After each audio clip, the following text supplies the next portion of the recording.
اعوذ باللہ من الشیطان الرجیم، بسم اللہ الرحمن الرحیم۔ آج میں بایزید بسطامی رحمۃ اللہ علیہ کے مرید کا واقعہ آپ کو سنانے لگا ہوں۔ حضرت ابو الحسن حرقانی رحمۃ اللہ علیہ اپنی خانقاہ شریف میں تشریف فرما تھے۔ ایک امیر زادہ آیا ملنے کے لیے۔ پہلے تو انہوں نے انکار کیا کہ میں آپ سے نہیں ملوں گا، بہرحال اس کے اصرار پر پیر صاحب مان گئے اور وہ اندر آ گیا خانقاہ شریف میں۔ تو اس نے آتے ہوئے ایک تھیلی اشرفیوں کی پیش کی تو پیر صاحب نے انکار کر دیا لینے سے۔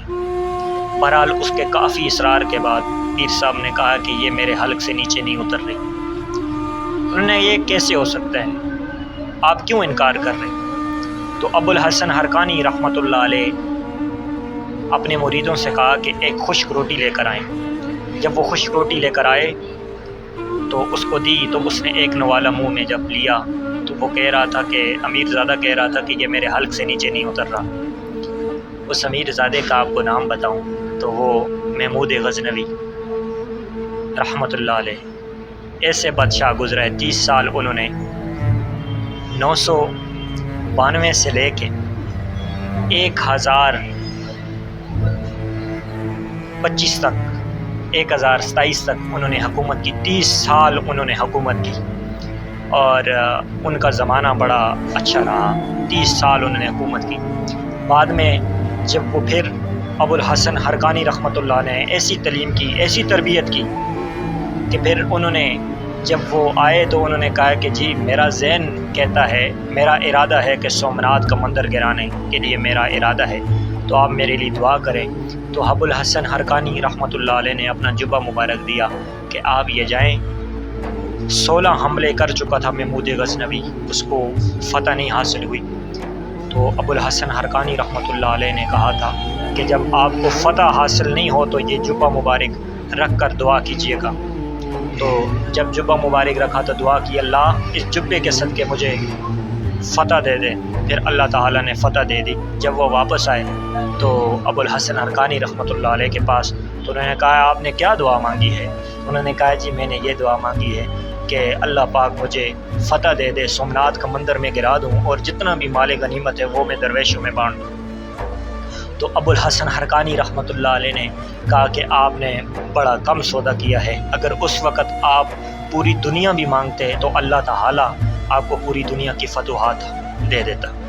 بعد میں جب وہ کسی مارکے سے پھر واپس آئے تو کیا دیکھتے ہیں کہ ابو الحسن حرقانی رحمۃ اللہ علیہ کی خانقاہ کے جو دریاں تھیں وہ ان کو صاف کر رہے تھے، اور وہ جو مٹی اڑ رہی تھی نا، تو وہ ادب کے ساتھ اس گلی میں کھڑے ہو کے اس مٹی کو جو ہے وہ اپنے اندر لینے لگے، جس طرح سانس بندہ لیتے ہیں تو وہ مٹی اندر لینے لگے۔ بعد میں جب محمود غزنوی رحمۃ اللہ علیہ کا انتقال ہو گیا تو وہ کسی کی خواب میں آئے، تو وہ جنت میں ٹہل رہے ہیں، تو کسی نے پوچھا کہ یہ کیسے ہو سکتا ہے کہ آپ جنت میں اتنے بڑے بڑے محلات میں آپ گھوم رہے ہیں، پھر رہے ہیں؟ تو انہوں نے کہا کہ وہ جو میں نے مٹی اپنے چہرے پہ لگائی ہے، جو میں نے اپنے اندر لی ہے مٹی، تو اللہ تعالیٰ نے میرے چہرے کو جہنم کی آگ سے بچا دیا ہے۔ تو یہ ہے ولیوں کا ادب، ولیوں کی کرامت، ولیوں کا ادب جو ہے۔ نگاہ ولی میں یہ تاثیر دیکھی ہے، بدلتی ہزاروں کی تقدیر دیکھی ہے۔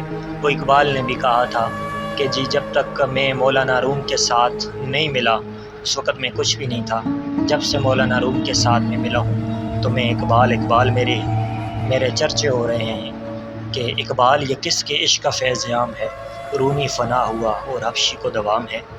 وآخر دعوانا الحمدللہ رب العالمین۔ اور آخر میں ابو الحسن حرقانی رحمۃ اللہ علیہ بایزید بسطامی رحمۃ اللہ علیہ کے مرید تھے، اور بایزید بسطامی رحمۃ اللہ علیہ کے جو مزار پر 40 سال ان کی زندگانی میں ملاقات نہیں ہوئی بایزید بسطامی رحمۃ اللہ علیہ سے، وہ ان کے روحانی مرشد ہیں، اور ان کے مزار پر وہ 40 سال پیدل جاتے رہے ہیں اور ان کو پھر ولایت ملی۔ پھر اس کے بعد کیا ہوا کہ انہوں نے جب وہ انتقال کر کے وصال کر کے اس دنیا سے پردہ فرما لیا تو انہوں نے اپنے مریدوں کو یہ نصیحت کی کہ جب میں مر جاؤں تو میری قبر جو ہے وہ 3-4 فٹ نیچے کرنا تاکہ بے ادبی نہ ہو جائے، میرے مرشد کی مزار مبارک سے میری قبر ہے وہ اونچی نہ ہو، وہ نیچی ہو۔ تو یہ ہے ادب کا عیس زیر آسماں عرش نازک تر، نفس گم گردمی آیت با یزیدیہ۔